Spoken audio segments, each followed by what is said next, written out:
तो आज से हम बिजनेस ऑटोमेटिक आपको समझ में आ जाएगा। हम सभी लोग पैसे कमाते हैं और पैसे कमा के मार्केट में जाते हैं तो हमारा नाम क्या होता है जी?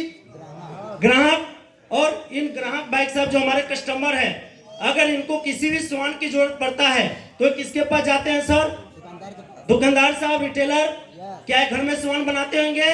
नहीं, ये भी जाते हैं अपनी से बड़ी बाजार व्यवस्था जिनको बोलते हैं होलसेलर, थोक विक्रेता। क्या थोक विक्रेता भाई साहब घर में सामान बनाते हैं? बनाते हैं क्या जी? यस नो करते रहिए।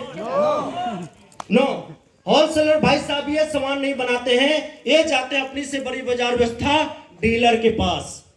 डीलर के पास जो जिले लेवल पे होते हैं वहां पे जाते हैं, वो भी सामान घर में नहीं बनाते हैं, ये जाते हैं डिपो के पास जो डिपो स्टेट लेवल पे होते हैं, जैसे पंजाब का स्टेट है।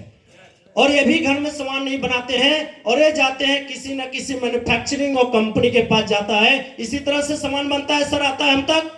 यस। फॉर एग्जाम्पल कोई भी सामान अगर मान लीजिए कंपनी है, अगर ये 80 रुपए के सामान कोई बनाती है और 20 रुपए अपना मुनाफा रखती है, और ये जो भी प्रोडक्ट बनाते हैं तो ये ऐसे ये लोग नहीं उठाते हैं, क्योंकि बीच में बहुत बड़ी बड़ी एक्टर्स हैं, ऐश्वर्या राय है, धोनी है, बहुत सारे हैं जो कहते हैं सुंदरता का राज लक्स है, यदि आप यूज करेंगे तो आप गोरे हो जाएंगे। ऐसा होता है क्या सर?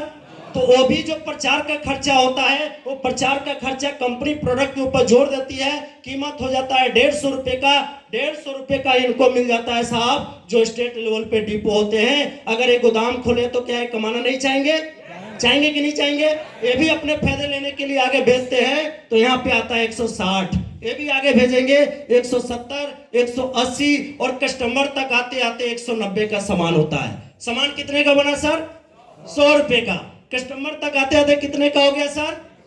190 रुपए का। यानी पुरानी बाजार में जो हम सामान 200 का लेते हैं वो 100 का ही होता है, हमारे पास आते आते 100-200 का हो जाता है। 1959 में कनाडा के शास्त्रियों ने इस बाजार व्यवस्था पे सर्वे किया, देखा गया इस बाजार में सबसे महत्वपूर्ण कस्टमर है, सबसे महत्वपूर्ण कस्टमर है और दूसरे नंबर पे कंपनी है, यानी बनाने वाला और खाने वाला, और बिचौलिए सामान सिर्फ पहुंचाते हैं और पहुंचाने में लाखों करोड़ रुपए कमाते हैं। इसलिए इन लोगों को बीच से हटा के और डायरेक्ट कंपनी टू कस्टमर को दोनों का हाथ मिला दिया।